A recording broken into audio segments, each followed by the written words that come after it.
নমস্কাৰ সৰ্বদসকল আপোনালোক সকলোৱে জ্ঞাত যে আমাৰ অসম চৰকাৰে যোৱা 12 ফেব্ৰুৱাৰী তাৰিখে বাজেট দাখিল কৰিছে আৰু এই বাজেটত চৰকাৰী কৰ্মচাৰীসকলৰ বাবে কেইবাটাও সুখবৰ দিছে।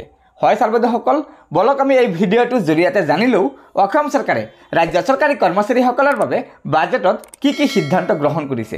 তাৰ আগতে আপোনালোকক এটা অনুগ্ৰহ কৰি আমাৰ এই ভিডিঅ'টো লাইক শ্বেয়াৰ কৰিব আৰু পৰৱৰ্তী সময়ত ৰাজ্য চৰকাৰী কৰ্মচাৰীসকলৰ বিভিন্ন খবৰসমূহ পোনপ্ৰথমে পাবলৈ অনুগ্ৰহ কৰি আমাৰ এই চেনেলটো সাবস্ক্ৰাইব কৰি ল'ব। সৰ্বদসকল প্ৰথমতে চাব, বিত্তমন্ত্ৰী ডাঙৰীয়ানে ঘোষণা কৰিছে আমাৰ কৰ্মচাৰীৰ কাষত চৰকাৰ, আপোন ঘৰ আপোন বাহন।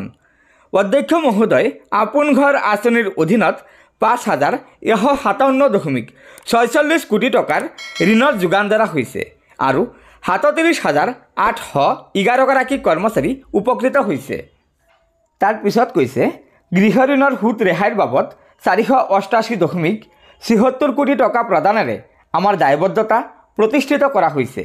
তাৰ পিছত কৈছে আগন্তুক বৰ্ষতো এই আঁচনিখন অব্যাহত থাকিব বুলি ঘোষণা কৰিবলৈ পাই বিত্তমন্ত্ৰী ডাঙৰীয়ানী সুখী হৈছে।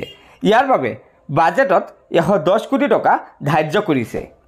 তাৰ পিছত কৈছে যোৱা বছৰ বাজেটত দিয়া প্ৰতিশ্ৰুতি অনুসৰি আমাৰ চৰকাৰে আপোন বাহন আঁচনিখন প্ৰৱৰ্তন কৰিছে আৰু এই আঁচনিখনৰ জৰিয়তে পুৰুষ কৰ্মচাৰীসকলক ডিজেল পেট্ৰল চালিত বাহন ক্ৰয়ৰ বাবে 2% আৰু ইলেক্ট্ৰনিক বাহন ক্ৰয়ৰ বাবে 3% সুত হ্ৰাস সাহায্য প্ৰদান কৰা হ'ব।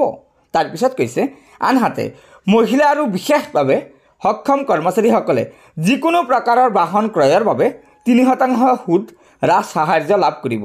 আনহাতে ৰাজ্য ঠিকাভিত্তিক কৰ্মচাৰীসকলৰ বাবেও কেইবাটাও ঘোষণা কৰিছে। প্ৰথমতে চাব, বিভিন্ন সংস্থাৰ কৰ্মচাৰীক সহায়, এককালীন সাহায্য। তাৰ পিছত কৈছে অসম ৰাজ্যিক গ্ৰামীণ জীৱিকা অভিযান, সৰ্বশিক্ষা অভিযান, ৰাষ্ট্ৰীয় স্বাস্থ্য অভিযান আদিৰ দৰে সংস্থাবোৰে চৰকাৰৰ অগ্ৰাধিকাৰপ্ৰাপ্ত খণ্ডৰ কাম কাজ সম্পাদনত গুৰুত্বপূৰ্ণ ভূমিকা পালন কৰে। তাৰ পিছত কৈছে এই সংস্থাসমূহৰ দুৰ্ভাগ্যজনকভাৱে মৃত্যু হোৱা কৰ্মচাৰীলৈ এককালীন সাহায্য হিচাপে আগবঢ়োৱা ধনৰ পৰিমাণ 5 লাখ টকাৰ পৰা 7,50,000 টকালৈ বৃদ্ধিৰ বাবে প্ৰস্তাৱ গ্ৰহণ কৰিছে। এই প্ৰকল্পৰ বাবে পৰ্যাপ্ত পুঁজি ধাৰ্য কৰিছে। গতিকে সৰ্বদসকল, এয়া নিশ্চয় আমাৰ চৰকাৰী কৰ্মচাৰীসকলৰ বাবে ৰাজ্য চৰকাৰে বাজেটত কেইবাটাও সিদ্ধান্ত গ্ৰহণ কৰিছে, যাৰ দ্বাৰা আমাৰ ৰাজ্য চৰকাৰী কৰ্মচাৰীসকল উপকৃত হ'ব। আশা কৰিছোঁ আপোনালোকৰ বন্ধুবৰ্গক এই ভিডিঅ'টো শ্বেয়াৰ কৰি আজিৰ এই গুৰুত্বপূৰ্ণ খবৰটো জনাই দিব। লগতে নতুনকৈ অহা সৰ্বদসকলে অনুগ্ৰহ কৰি আমাৰ এই চেনেলটো সাবস্ক্ৰাইব কৰি ল'ব। গতিকে আজিৰ ভিডিঅ'টো ইয়াতে সমাপ্ত কৰিলোঁ। ধন্যবাদ। জয় আই অসম।